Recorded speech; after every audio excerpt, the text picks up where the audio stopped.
আজকের ভিডিওতে আমরা বেসিক্যালি আলোচনা করব বাংলাদেশিদের জন্য কেন দুবাইয়ের ভিসার জটিলতা রয়েছে এবং কেন মানুষ বাংলাদেশ থেকে দুবাইতে মুভ করতে পারতেছে না এবং বাংলাদেশের মানুষ কেন দুবাইতে বিভিন্ন ধরনের যে জব পোর্টাল রয়েছে সেখান থেকে কেন জব পাচ্ছে না বা তাদের অ্যাপ্লিকেশনগুলো কেন রিজেক্ট করা হচ্ছে এই সম্পর্কে আজকের ভিডিওতে আমরা আলোচনা করব। হ্যালো এভরিওয়ান, আসসালামু আলাইকুম, welcome to our brand new tutorial. আপনারা যারা সংযুক্ত আরব আমিরাতের অভিবাসন প্রত্যাশী রয়েছেন তাদের জন্য আজকের ভিডিওটি খুবই গুরুত্বপূর্ণ। বেসিক্যালি আজকের ভিডিওতে আমরা 2025 সালে বাংলাদেশিদের দুবাই ভিসা জটিলতার মূল কারণগুলো আপনাদের সাথে আলোচনা করব। কেন আমরা এই ভিসা জটিলতার কারণে কেন আমরা দুবাইতে মুভ অন করতে পারতেছি না এই সংক্রান্ত বিষয় নিয়ে আজকে আমরা আলোচনা করব। তো অবশ্যই ভিডিওটি স্টেপ বাই স্টেপ দেখবেন, তাহলে সবকিছুই বিস্তারিত আপনারা বুঝতে পারবেন। তার আগে আপনাদেরকে একটি কথা বলে নিয়ে, যারা আমাদের চ্যানেলে নতুন দর্শক আছেন তো অবশ্যই চ্যানেলটি সাবস্ক্রাইব করে দিবেন এবং পাশে থাকা বেল আইকনটি অন করে দেবেন। তো চলুন শুরু করা যাক। বাংলাদেশ থেকে অনেক আবেদনকারী মিথ্যা বা জাল কাগজপত্র দাখিল করায় দুবাই সরকার কড়া পদক্ষেপ নেয়। অর্থাৎ আমরা বাংলাদেশি যারা রয়েছি অনেকে কিন্তু ভিসা পাওয়ার জন্য ভুয়া বা মিথ্যা বা জাল কাগজপত্র দাখিল করি বা জমা দিই। সেই কারণে কিন্তু বাংলাদেশিদের জন্য কিন্তু দুবাই সরকার কড়া পদক্ষেপ নিয়েছে, যেমন ভুয়া চাকরির অফার লেটার, নকল মেডিকেল রিপোর্ট, ভুয়া ইনফরমেটিভ লেটার, জাল ব্যাংক স্টেটমেন্ট। ইউএইতে কর্তৃক বাংলাদেশি ভিসা আবেদনকারীদের প্রতি অবিশ্বাস পোষণ করেছে এই কারণে। অর্থাৎ আমরা ভুয়া চাকরির অফার লেটার দেখাই, নকল মেডিকেল রিপোর্ট দেখাই, ভুয়া ইনভাইটেশন লেটার বা জাল ব্যাংক স্টেটমেন্টগুলো দেখানোর কারণে কিন্তু সেটি ধরা পড়েছে এবং এই ধরা পড়ার কারণে কিন্তু বাংলাদেশের পক্ষে কিন্তু এখন দুবাই সরকার এই যে ভিসা জটিলতা রয়েছে সেটি নিয়ে তারা কিন্তু খুবই কড়া পদক্ষেপ নিয়েছে। মানে আপনি অবৈধ কোনো কাগজপত্র দিয়ে, ইলিগেল কোনো ডকুমেন্টস দিয়ে এখন আগের মতো কিন্তু দুবাইতে মুভ অন করতে পারবেন না। এছাড়াও অনেক বাংলাদেশি ভিজিট ভিসায় গিয়ে সময় মতো ফিরে না আসে অবৈধভাবে কাজ করতে শুরু করে। তারা নিয়ম ভেঙে থাকার কারণে বাংলাদেশের ইমেজ ক্ষতিগ্রস্ত হচ্ছে। নতুন ভিসা দেওয়ার ক্ষেত্রে কর্তৃপক্ষ আরো কঠোর হয় এবং ত্রুটিপূর্ণ বিভিন্ন ধরনের সমস্যা দেখা দেয়। বাংলাদেশি কিছু অসাধু এজেন্সি বা দালাল মানুষকে প্রলোভিত করে বলে দুবাইয়ে কোম্পানির অফার আছে, কিন্তু সেগুলো ভুয়া হয়।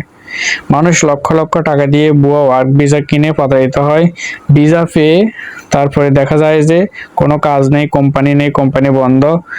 এর ফলে ইউএই সরকার বাংলাদেশি ভিসা আবেদনকারীদের নিয়ে এই ধরনের বিভিন্ন সতর্কতা অবলম্বন করে দেয়। ইউএই ভিত্তিক কিছু কোম্পানি বাংলাদেশের কম দক্ষ শ্রমিকদের চড়া দামে নিয়ে যায়, তারপর সেখানে তাদের মানবাধিকার লঙ্ঘন করে।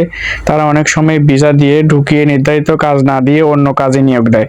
অর্থাৎ মনে করেন আপনি গিয়েছেন হোটেল রেস্টুরেন্টে, তখন আপনাকে যদি মনে করেন রাস্তাতে যদি ভলেন্টিয়ার কোনো কাজ দেয় তখন আপনি কি করবেন? ঠিক আছে, তো এই ধরনের কাজগুলো দিয়ে থাকে। মনে করেন আপনাকে প্রলোভন দেখাবে ভালো কোনো জব দেওয়ার জন্য, কিন্তু শেষে দেখা যাবে যে আপনাকে লো কোয়ালিটির কোনো একটা জব ধরিয়ে দিয়েছে এবং আপনার বেতনটাও খুবই সীমিত। তবে বাংলাদেশ সরকার এবং দুবাই ইউএইতে যে কূটনৈতিক যে সরকার রয়েছে কূটনৈতিকভাবে তারা আলোচনা করেছে। বাংলাদেশ সরকার এবং ইউএই কর্তৃক একসাথে কাজ তারা করে যাচ্ছে ভিসা প্রক্রিয়ার সচ্ছলতা আনার জন্য। বিশেষ করে ট্যুরিস্ট এবং ওয়ার্ক ভিসার ক্ষেত্রে নতুন নীতিমালা প্রণয়ন করা হয়েছে। সম্ভাব্য উন্নয়ন, ইলেকট্রনিক বা ভিসা যাচাইকরণ পদ্ধতি, সরাসরি সরকারিভাবে আবেদন, B2G যোগাযোগ, স্পেশাল কোটা বা পারমিশন ফরম্যাট, বাংলাদেশিদের কর্মীদের দক্ষ ও প্রশিক্ষণের জন্য নতুন প্রশিক্ষণ কেন্দ্র চালুর কথাও বিবেচনা রয়েছে, যাতে ভবিষ্যতে ভিসা অনুমোদনের সমস্যা না হয়। 2025 সালে বাংলাদেশিদের জন্য দুবাই ভিসা পরিস্থিতি ধীরে ধীরে স্বাভাবিক হচ্ছে, তবে এখনো পুরোপুরি খোলেনি। ট্যুরিস্ট ও ওয়ার্ক ভিসা সীমিত আকারে চালু আছে এবং আবেদনকারীকে নির্ভুল কাগজপত্র দিয়ে আপনাকে আবেদন করতে হবে। সবচেয়ে গুরুত্বপূর্ণ বিষয় হলো সতর্কতা, সততা এবং সঠিক তথ্য।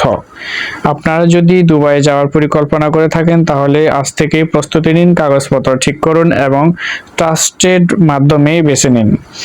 আপনি চাইলে নির্দিষ্ট ভিসা ফর্ম, আবেদন লিঙ্ক বা যে কোনো এজেন্সির রেফারেন্সে আপনি অ্যাপ্লিকেশন করতে পারেন। গত 2023 সালের শেষ থেকে 2024 সালের মাঝামাঝি পর্যন্ত বাংলাদেশিদের জন্য ভিসা প্রক্রিয়া প্রায় স্থগিত ছিল। এর পিছনে বেশ কিছু কারণ কাজ করে, যেমন আমরা আগে বলেছিলাম নকল কাগজপত্র, অবৈধ ভিসা, নির্দিষ্ট কোটা অতিক্রম, ভিসা সংক্রান্ত প্রতারণা এই ধরনের এবং বাংলাদেশের কিছু এজেন্সি অনিয়মতান্ত্রিক কার্যক্রম ভিসা বন্ধের মূল ভূমিকা পালন করে। কিন্তু 2025 সালে ডক্টর ইউনূস আসার পর তিনি কিন্তু এই বিষয়টা নিয়ে কূটনৈতিকভাবে আলোচনা করেছেন এবং তিনি কেন এই ভিসা প্রক্রিয়া বন্ধ রয়েছে এর মূল কারণগুলো কিন্তু উদ্ঘাটন করেছেন, যার পরিপ্রেক্ষিতে আমরা জানতে পেরেছি এর মূল কারণ হচ্ছে আমাদের বাংলাদেশিদের জালিয়াতি।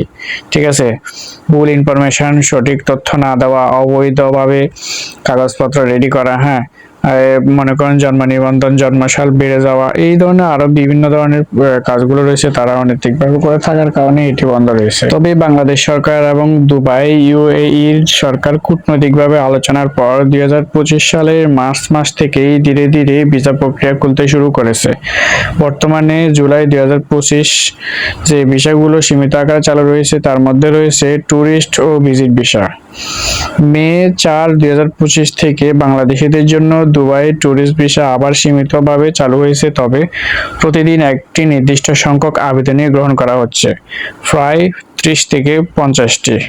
এর মধ্যে এইগুলোর জন্য শর্তাবলী হচ্ছে আবেদনকারীর ভ্রমণের উদ্দেশ্যে স্পষ্ট থাকতে হবে, ব্যাংক স্টেটমেন্ট থাকতে হবে, সর্বনিম্ন ব্যালেন্স 1 লক্ষ টাকা, হোটেল বুকিং ও রিটার্ন টিকিট থাকতে হবে। কেউ যদি স্পন্সর করে, যেমন আত্মীয় স্বজন, তবে স্পন্সরের দুবাই আইডি, ভিসা কপি এবং আমন্ত্রণপত্র থাকতে হবে।